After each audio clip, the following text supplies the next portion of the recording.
बेरंग चैनल का नाम है सकून मध्य टॉल्स, प्रदेश तो की वादियों में आप बसा इनको एक सपोर्ट खूबसूरत कीजिए। गांव। ठीक है, लेकिन उस मैं गांव में छिपे थे स्टार्ट कर कुछ रहा हूँ ऐसे स्टोरी, भयानक तो चलते हैं। रहस्य जिन्होंने उस सदी में निवास करने वाले साहसी लोगों के दिल में भी एक खौफ भाई ये पैदा मध्य कर रखा प्रदेश की था। कहानी है।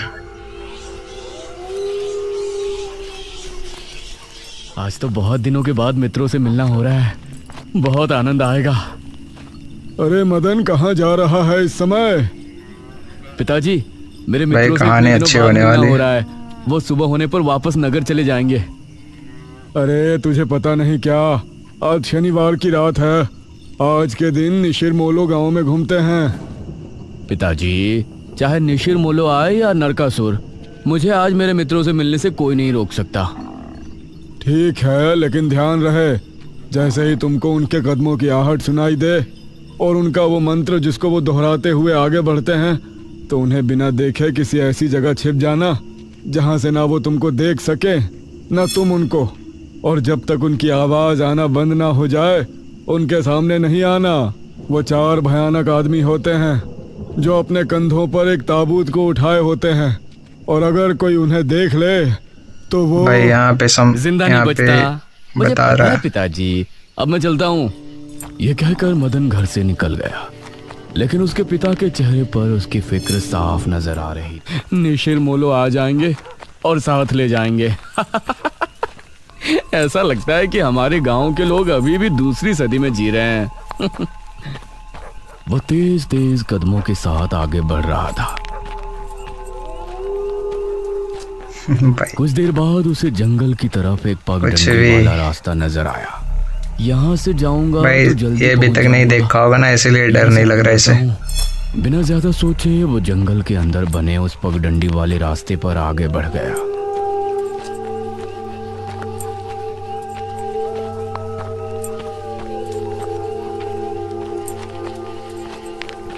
आज तो बहुत मजा आने वाला है, मिलकर खूब मदिरा पान भी करेंगे।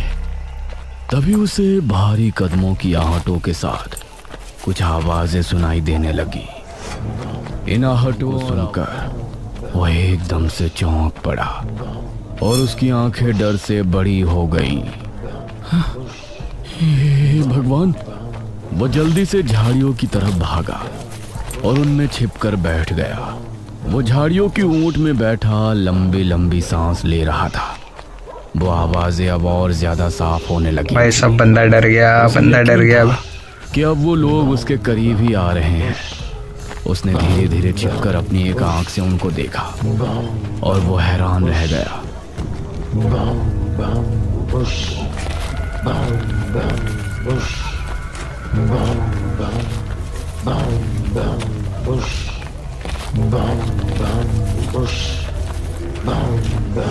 हे भगवान, मैंने इन्हें देख भाई लिया। ताबूत वाले राक्षस आ गया। मदन पूरी तरह से झाड़ियों में छिप गया और कुछ देर अपनी सांस तक रोके वहां छिपा रहा। फिर उसने धीरे से झांक कर देखा तो अब वो लोग कहीं नजर नहीं आ रहे थे। लगता है चले गए। वो वहां से निकला और दोनों तरफ देखा तो वहां कोई नजर नहीं आया। शुक्र है भगवान, उसने एक कदम बढ़ाया ही था कि तभी उसे फिर से वही आवाजें अपने ठीक पीछे से सुनाई देने लगी। उसने एक झटके से पलट कर देखा तो वो चारों ताबूत वाले शख्स ठीक उसके पीछे खड़े थे।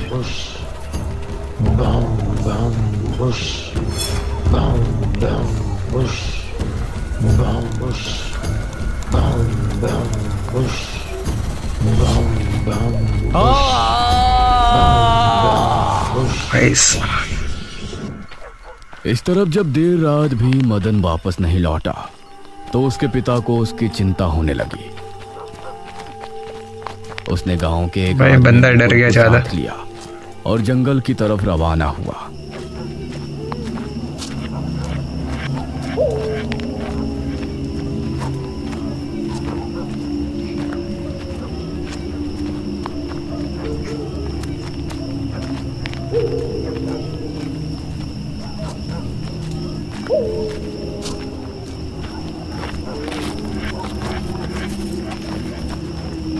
काफी देर बाद एक बरगद के पेड़ के पास जाकर उनके कदम रुक गए और आंखें खौफ से फट पड़ी। उन्होंने मदन को रहस्यमयी परिस्थिति में पाया। उसके चेहरे पर डर और आंखों में खौफ ऐसा नजर आ रहा था कि जैसे उसने हादसे से पहले बहुत ही भयानक मंजर देखा हो। मदन! 400 साल बाद अंधेरा जंगल, सुनसान रास्ता, चारों तरफ सिर्फ पेड़ पौधे और कोहरा। मेघना उनके बीच अकेली खड़ी थी। क्या यहाँ कोई है? उसने कुछ कदम आगे बढ़ाए। उसके सवाल का कोई जवाब तो उसे नहीं मिला, लेकिन कुछ टपकने की टप टप की आवाज अब उसे बराबर आ रही थी। मैं यहाँ क्या कर रही हूँ? कौन लाया है मुझे यहाँ पर? वो खुद को वहां पाकर बहुत परेशान थी। तभी उसने देखा कि कोई चीज उड़ती हुई उसी की तरफ आ रही है। भाई जंगल में लड़की घूम रही है। देखने लगी। पास आने पर पता चला कि वो कोई विशालकाय भयानक पक्षी था। बचाओ! मेघना उससे बुरी तरह से डरकर भागने लगी और वो उसका पीछा कर रहा था। मेघना ने उसे पीछे पलटकर देखा तो वो उसको पकड़ने ही वाला था, लेकिन तभी मेघना एक पेड़ से टकराई। उसने देखा कि उस पेड़ से हरे रंग का पानी टपक कर नीचे गिर रहा था। मेघना उस हरे पानी को गौर से देख रही थी। तभी अरे ओ मेघना, उठ जा यार, कब तक सोएगी? मेघना आंखें मलते हुए नींद से जागी। उसने देखा कि सुबह के 9 बज चुके थे। ओह शिट, हम तो लेट हो गए। तूने मुझे उठाया क्यों? भाई रहस्यमय पेड़ हो मेघना गई। अपनी पार्टनर इशिता के साथ दिल्ली में रह रही थी, जहां वो एक लैब में काम किया करती थी। दोनों ने साथ नाश्ता किया और फिर तैयार होकर अपनी लैब के लिए निकल गई।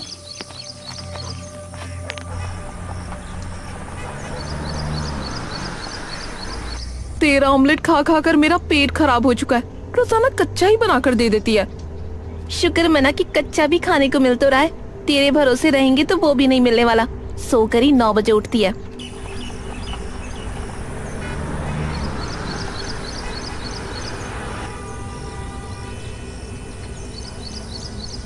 ये दोनों लैब में पहुंची और वहां जाते ही इशिता के पास प्रोफेसर जयदेव की कॉल आई। तुम दोनों ने इस बार बहुत समय ले लिया है। जो एंटीडोट बनाने का काम तुमको दिया था वो पूरा करोगे या नहीं? प्रोफेसर साहब, बस ये समझ लीजिए कि काम होने ही वाला है। आप हमें 3 दिन का समय और दीजिए। ये कहकर उसने कॉल काट दिया। तो इतने दिनों से प्रोफेसर को घुमा रही है, आखिर तू ये एंटीडोट तैयार करेगी कैसे? ये सुनकर इशिता ने एक किताब निकाली।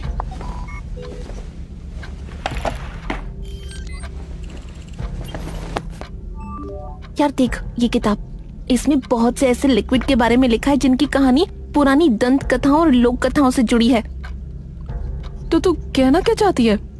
मुझे इस किताब में बहुत ही अनोखे लिक्विड के बारे में पता चला है, जिसे मृत्युंजय अमृत कहते हैं। हम उस लिक्विड का टेस्ट करेंगे और अगर वो हमारे काम का निकला तो उसे यूज भी कर सकते हैं। मृत्युंजय अमृत? देख, मैं तेरे साथ कहीं नहीं जाने वाली हूँ। ये सब बातें बकवास होती हैं।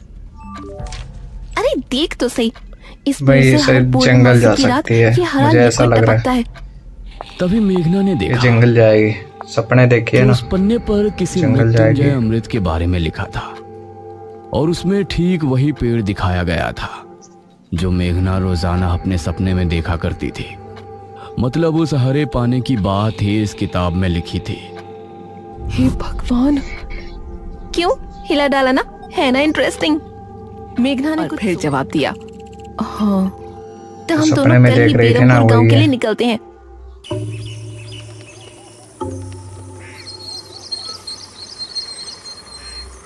ये दोनों अगली सुबह ही बस से बेरमपुर के लिए निकल गई।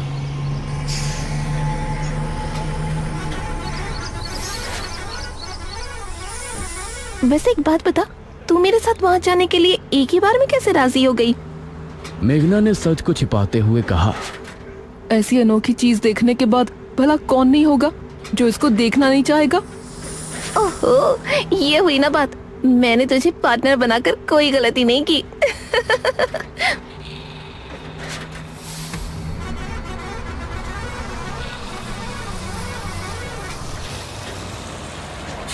ये दोनों 5 घंटे के सफर के बाद एक जगह उतरी। इनके ठीक सामने एक बड़ा सा गेट था भाई जिस पर जंगल नाम जाएगी लिखा था। फिर ही पता चलेगा। बेरमपुर। इशिता और मेघना ने जैसे ही गेट के अंदर कदम रखा तो अचानक से मौसम बदला। सूरज मानो बादलों के पीछे छिप गया और एक हवा अपने साथ आंधी ले आई। अरे वाह, गांव का मौसम तो बहुत ठंडा है। इधर गांव के लोग भी अचानक बदलते मर हैरान रह गए। अरे ये क्या, अभी तक तो काफी गर्मी थी, ये अचानक आंधी कहां से आ गई? मुखिया जी, लगता है बारिश भी जरूर आएगी।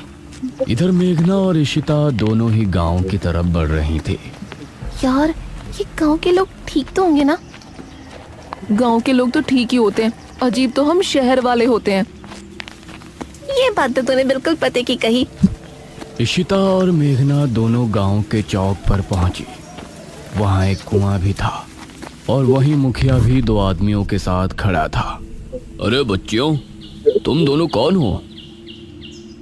अब नमस्ते जी, मेरा नाम इशिता है और ये है मेरी दोस्त मेघना। अच्छा बेटा, वैसे हमारे गांव में किस वजह से आना हुआ? वो असल में वैसे आप तो हम बताओ, लोगों को गाँव अपनी पसंद है स्टडी के फिर? लिए 5 मुझे गांवों तो के बारे में गाँव लिखना अच्छा लगता है, इसलिए हम लोग यहाँ आए मिलता है ना। हैं। इसके बाद और 4 गांवों में जाएंगे। ओह अच्छा, फिर तो ठीक है बच्चों, हम तुम्हारी जितनी हो सके उतनी मदद करेंगे। जी अंकल, क्या हमें यहाँ कुछ दिन के लिए रहने के लिए कोई घर मिलेगा किराए पर? अरे बच्चों, तुमको किराए की घर की क्या जरूरत है? तुम दोनों यही घर में रह सकती हो। ठकुराइन वैसे भी लड़कियों से बहुत प्यार करती है। जी शुक्रिया अंकल।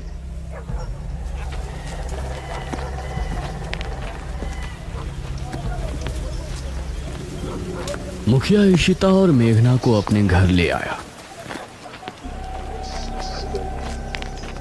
तभी घर के मंदिर में जल रहा दीपक बुझ गया। अजी सुनती हो ठकुराइन? जी आई।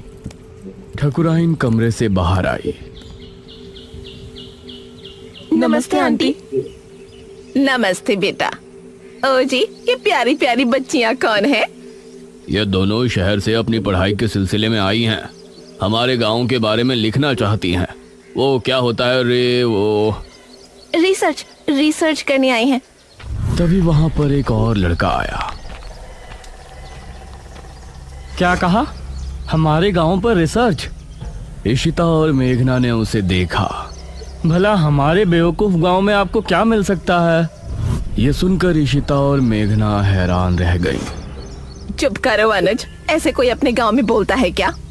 ये मेरा बेटा है, रिसर्च। अनुज। अनुज ने मेघा और इशिता की ओर देखा और उन्हें हाथ जोड़कर नमस्ते किया। नमस्ते। बेटा अनुज, जरा इन दोनों को वो खाली कमरा दिखा दो जो तुम्हारे कमरे के बराबर में है। ठीक है पिताजी। आओ देवियों। देवियों? अनुज कॉरिडोर से होते हुए उनको कमरा दिखाने ले जाने लगा। इसी समय गांव के मंदिर में बैठा पुजारी भगवान की आरती कर रहा था। तभी अचानक से दिया बुझ गया। ये संकेत तो ठीक नजर नहीं आ रहे। हे प्रभु रक्षा करना। वैसे आप लोगों को रिसर्च करने के लिए भाई यही गांव मिला था? अरे हम लोगों को 5 गांवों के बारे में लिखना है, तो इसीलिए जो भी गांव पास दिखा चले आए। इसके बाद और किसी गांव में जाएंगे। अच्छा, वैसे यहाँ कुछ ऐसा है जो कि रहस्यमय या ऐतिहासिक हो? हाँ है ना, एक राजमहल। राजमहल यहाँ? हाँ, 400 साल पहले जो यहाँ के राजा हुआ करते थे, उनका महल। वैसे अनुज, क्या तुम हमें उस महल में लेकर चलोगे? हाँ, तुम लोग जाना चाहोगी तो जरूर। तो ठीक है, रात को जब सब सो जाएंगे तो हमें वहाँ ले चलना। यह सुनकर मेघना इशिता को हैरानी से देखने लगी। रात के समय तुम लोग मजाक तो नहीं कर रहे? नहीं, हम तो चलने को तैयार हैं। तुम्हें डर लग रहा है तो बताओ। मेरा गांव है ये, मुझे क्यों डर लगेगा। ठीक है, ले चलूंगा, लेकिन पिताजी को और माँ को पता नहीं चलना चाहिए। ग्रेट। तो बताओ किस टाइम आ रहे हो? 12 बजे तक पिताजी और माँ दोनों सो जाएंगे। मैं उसी समय तुम लोगों को ले आऊंगा। हाँ सही है। ये कहकर अनुज ने उन्हें कमरे में छोड़ा और वहां से चला गया। ये क्या, हम तो उस मृत्युंजय अमृत के बारे में पता करने आए थे ना, अब हम ये राजमहल क्यों जा रहे हैं? अरे उसको सीधा पूछते तो उसे शक हो जाता ना। आज हम राजमहल चलते हैं और फिर कल उसे जंगल जाने को कहेंगे और वहाँ जाकर मृत्युंजय अमृत के बारे में पूछेंगे। ये सही है।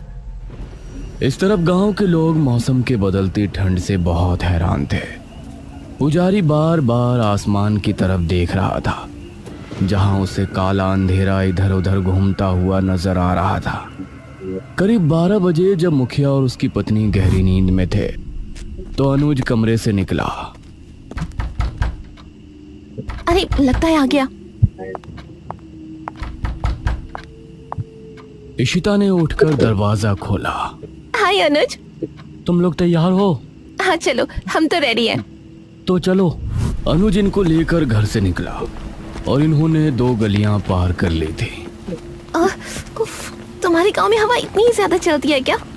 रोज तो नहीं चलती, लेकिन शहर की 2 लड़कियों के साथ लगता है उनके शहर का प्रदूषण भी आंधी के रूप में साथ आ गया। कुछ देर चलने के बाद ये तीनों एक बड़े से राजमहल के सामने खड़े थे, जिसे देखकर मेघना को कुछ याद आने लगा। ऐसा लगता है कि इस राजमहल को मैंने पहले कहीं देखा है। ये है राजमहल राजा सूरजभान का। वाकई में काफी आलीशान है। यह कहते हुए इशिता ने अपने कैमरे में उसकी एक फोटो ली। हमें खिड़की से अंदर जाना पड़ेगा, इसका दरवाजा सालों से जाम है। ये तीनों एक खिड़की के रास्ते राजमहल में पहुंचे और वहां की हर एक चीज मेघना को जानी पहचानी लग रही सपने थी। में इस तरफ गांव में आंधी का बहाव बढ़ने लगा था। सभी अपने अपने घरों में आराम से सो रहे थे।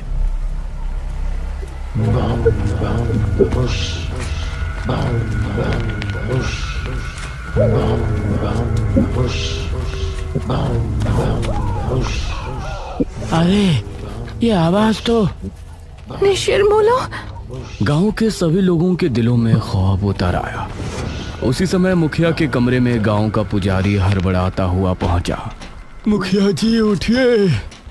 मुखिया चौंकता हुआ फिर से आ नीचे गया झांका। राक्षस। क्या हुआ पुजारी जी, इतनी रात में आप? गांव में निशीर मोलो की आवाज गूंज रही है, सब बहुत डरे हुए हैं। पुजारी जी, ये कैसे हो सकता है? निशीर मोलो यहाँ कैसे आ सकते हैं? वो तो कई सालों पहले सो गए थे। जरूर कुछ ऐसा हुआ है जिससे वो जाग उठे थे। हमारा मन बहुत विचलित हो रहा है। गांव के सभी लोग अपने अपने घरों में जाग चुके थे और डरे बैठे थे। यह आवाज सभी के दिलों में खौफ पैदा कर रही थी। मेघना, इशिता और अनुज तीनों इस बात से बेखबर राजमहल में घूम रहे थे। ये कैसी आवाज है? हाँ, मैंने भी सुनी। ऐसा लग रहा था कि कोई सिपाही भारी जूतों के साथ गलियारे में चहलकदमी कर रहा है, लेकिन दूर दूर तक कोई नजर नहीं आ रहा था। उसी समय गांव के 2 आदमी संपत और कप्ता जंगल की सरहद पर बैठे हुए जुआ खेल रहे थे। अरे संपत यार, चल घर चलते हैं, अब बहुत समय हो गया। ओहो, अब तू हार रहा है तो घर चलते हैं। अरे चुपचाप पूरी बाजी खेल, इससे पहले तो मैं तुझे जाने नहीं दूंगा। हाँ। यह सुनकर कप्ता फिर से उसके साथ पत्ते बांटने लगा। उन दोनों को यह आवाज सुनाई दी। तेज आंधी की हवाओं में उनकी आंखें बहुत मुश्किल से खुल रही थी। उन दोनों ने देखा कि सामने से 4 आदमी अपने कंधों पर एक ताबूत उठाए मंत्र पढ़ते हुए चले आ रहे भाई हैं। रियल में भी ऐसे होता संपत है। और कप्ता इससे पहले कुछ करते, वो चारों आकर उनके वाह। सामने रुक गए। हवा का रुख थोड़ा कम हुआ। वो चारों अपनी लाल चमकती आंखों से संपत और कप्ता को घूर रहे थे। इधर इशिता, मेघना और अनुज को एक दरवाजा खुलने की तेज आवाज सुनाई दी और वो चौंक पड़े। न जाने उस दरवाजे से कौन निकला, जिसको देखकर ये तीनों चौंक पड़े। वहीं संपत और कप्ता के सामने खड़े वो चारों शख्स जो कि निशुर मोलो थे, उनके कंधों पर रखा ताबूत खुल गया और उसके खुलते ही संपत और कप्ता की चीख पूरे गांव के लोगों ने सुनी, जिसे सुनकर सभी गांव के लोग डर गए। ये किसकी चीख थी जी? निशिर मोलो, ये चीख किसी अनहोनी की संकेत थी। निशिर मोलो आखिर कौन है? क्या है मृत्युंजय अमृत? और क्या संबंध है मेघना का इन सब से? इन सभी सवालों के जवाब जानने के लिए हमारे साथ जुड़े रहिए इस कहानी के अगले भाग में भी।